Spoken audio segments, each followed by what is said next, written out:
غسل کے دوران میت کے سر کے بال اگر بڑے ہوئے ہوں تو کیا ان کو کاٹنا ضروری ہے؟ اسی طرح ہاتھوں کے ناخن بڑے ہوئے ہوں یا پاؤں کے ناخن بڑے ہوئے ہوں تو کیا ان کو کاٹنا غسل کے دوران ضروری ہے؟ اسی طرح بغلوں کے بال یا زیر ناف جو بڑے ہوئے بال ہیں ان کو کاٹنا کیا یہ ضروری ہے غسل دیتے وقت؟ اگر یہ کام نہ کریں تو کیا غسل مکمل ہو جائے گا؟ تو میرے بھائی، بعض ایسے لوگ، کم علم لوگ ہیں کہ جو یہ کام کرنا شروع کر دیتے ہیں۔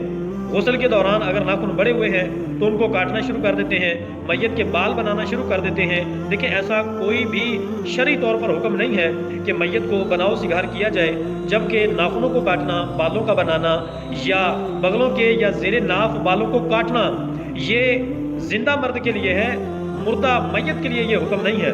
مردہ کے لیے صرف یہی ہے کہ آپ اس کو غسل دیں، غسل کے جو فرائض ہیں ان کو پورا کریں اور اس کے بعد اس کو نہلا دیں، غسل دے دیں۔ ان کے ناخن بڑے ہیں تو اسی طرح سے آپ ان کو غسل دے دیں، بال بڑے ہوئے ہیں اسی طریقہ سے آپ غسل دے دیں، غسل مکمل ہو جائے گا، اس کے اندر کوئی مذائقہ نہیں ہوگا۔